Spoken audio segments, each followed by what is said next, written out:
उसले आँट दिएर भाउजूले साह्रै दुःख भयो दाजुले ल विश्वास पर्छ भनेर आँट दिएको थिएँ त्यसैले। अनि कान्छीले त यसो यसो पो भन्छ बहिनीले भनेर उसको दाजु भने मामालाई मेरो बुढोलाई। अनि भन्छु नि त ऊ समारुङ्गेहरू कालो छाला पनि कालो हृदय पनि कालो बोल्दैन नसोकटुहरू भन्दै हाँस्छौँ। अनि हिजो हाम्रो भतिजो केटा आएको थियो नाति केटा ऊ त्यसले हाँस्यौँ पनि। अनि त्यस्तो बोलेन त बुढो त सबै लागेर बस्छ। यो मेरो बुढोको चाहिँ यही हो गरान के चित्तमा नजाने कुरा गऱ्यो कि गरान लाग्छ यो कुरा भनेर सब लागेर नबोली हाँस्दैन पनि बोल्दैन पनि बसेको बसेकै त्यसलाई कोटाइरहनु पर्ने के गर्नु गरेर कोही बेला कुट्नु खोज्ने।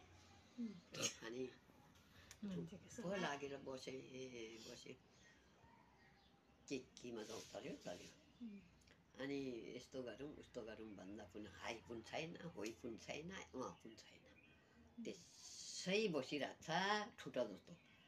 अनि भरै पनि त्यही कुरा भरि पनि त्यही कुरा पर्सि पनि त्यही कुरा बोल्दैन त कम्तीको ठुटा मै।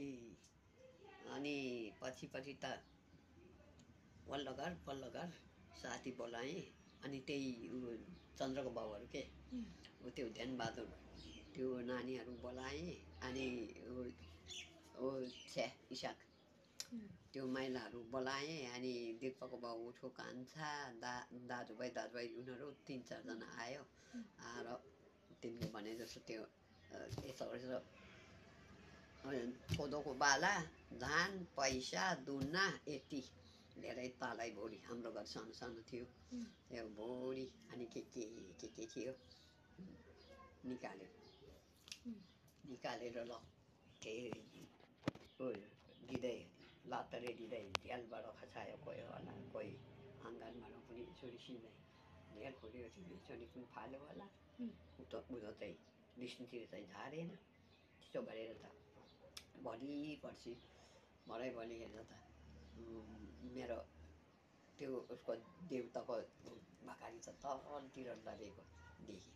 कुनैहरूले तलतिर खसाइदिँदा हुन्थ्यो भने तलैसम्म मेरै बारी घाँस काट्दा के खेती गर्दाखेरि देखेँ होइन होस् भने। अनि मेरो पालो यत्रो मेरो पनि चराको भाले पोथी थियो काटेर खाएर भात भुट गऱ्यो केही पनि भएन। अनि बिस्तारै मेरो लोग्ने कटाउनै पर्ने मेरो खुसी गरिसकेँ म। अब यसले चाहिँ अब केही चाहिँ गर्नु आँट्यो भने होला नि बोल्दैन है खुसी पनि छैन बिखुसी पनि छैन चुप्पो लागेर मूर्ति जस्तै जे होला एक ठोकाइ गर्छु भनेर कहाँको म पनि हेर्दा यस्तो नि केही पो आँटी पो थिएँ त। अनि हेर्दै आँटिँदै हुनुहुन्छ अहिले पनि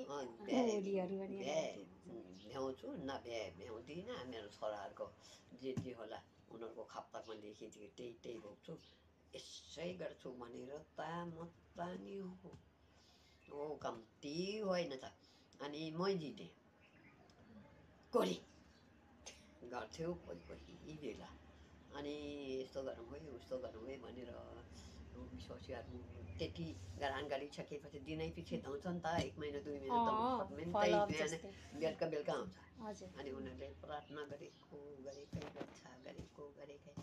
ए है पछि 12 त तिम्रो सधैँ जाँदो पो रहेछ हौ। अनि म त अब 3 महिना भएको थियो कि 4 महिना पो भएको थियो।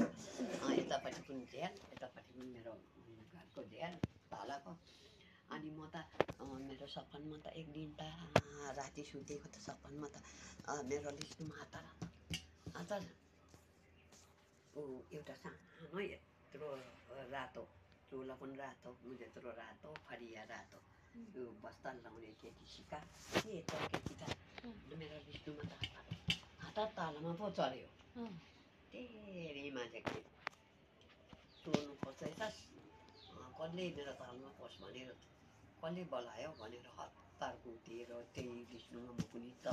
थालेँ तरेर मेरो ताला माथि पसेँ अरे सपनमा ए सपना ताला माथि पस्दा त ए हो मेरो झ्यालबाट त यस्तो भएर त खुट्टै त्यो केटी त उडेर गयो है पर आँखाले देखिराखेँ पोखरेसम्म भन्छु नि त हो त्यो सिधै गएर पोखरेसम्म बस्यो है ए जाँदो पो रहेछ शैतान भागेको शैतान अनि जाँदो पो रहेछ यसरी जवान रहेछ शैतान पनि प्रार्थना गरेर भागेको रहेछ भने